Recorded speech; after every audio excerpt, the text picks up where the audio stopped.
I've taken decisive action to keep radical Islamic terrorists the hell out of our country.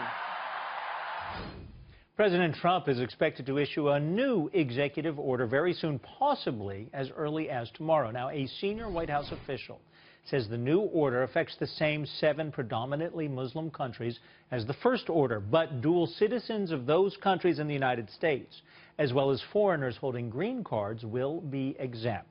Plus, the new order will no longer single out and reject Syrian refugees applying for visas. With me now is the president of the American Islamic Forum for Democracy, Dr. Zuhdi Jasser.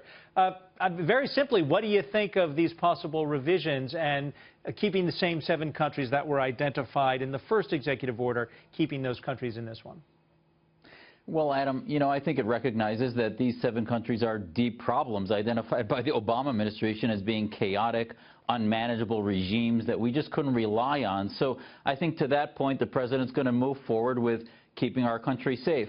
To the points that were raised, I think it's demonstrating that the checks and balances of our court system work, and I hope he engages Congress. I think as Secretary Kelly promised Senator Portman in the hearings that were discussed on this, that hopefully Congress will be engaged. I think the removal of those with visas, either pending or in place, is important. The religious minority provision, I think it's important to note that if that's modified, remember, we have commissions on religious freedom. Right. We do recognize political and religious persecution. So I hope, we start vetting, extreme vetting against Islamists, and that would open up those who have been persecuted, including minorities, and that not be removed completely. Correct me if I'm wrong, but under the Obama administration, we only had a cap of 50,000 total into the country for several years. It was only in the last year that it was raised, but we also, the Obama administration was not taking in Syrian refugees. It was only in the last year of the administration that they kind of opened up the doors. Am I correct on that? It seems as if what President Trump is doing is nothing different, and yet President Trump is getting criticized.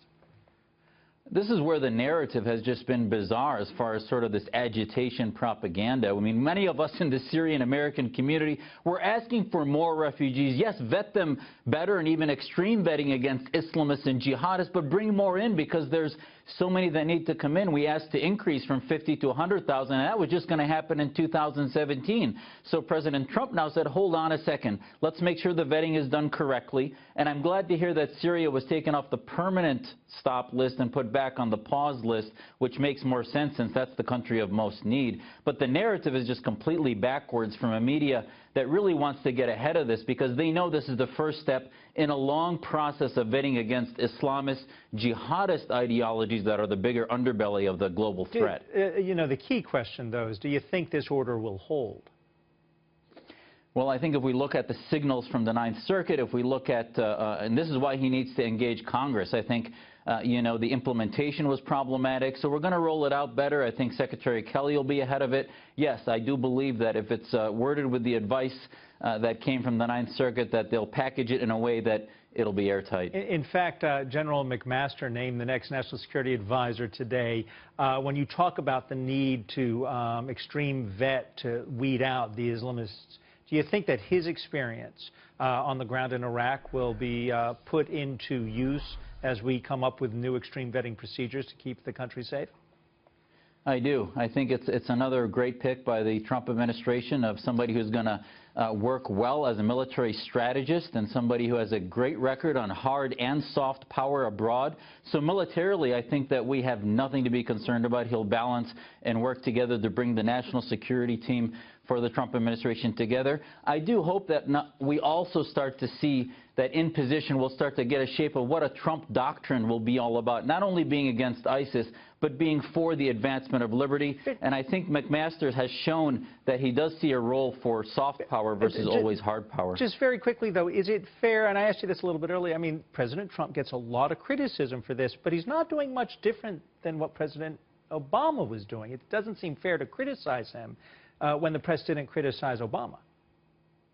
Yeah, they've been anesthetized for the last 8 years, and they're finally waking up to their role, and their role really has been more for agitation. And if they just deal with the substance, that's fine. That's what the Fourth Estate is all about. But they're really simply just agitating. And to compare, as you said, if you compare the policies if anything, President Trump is just moving more quickly to get ISIS directly militarily. Okay. But has there been much policy change? I don't see it that much yet. Dr. Zuhdi, Jasser, thank you very much for joining us. All the best to you tonight. Thank you, Adam. Appreciate it.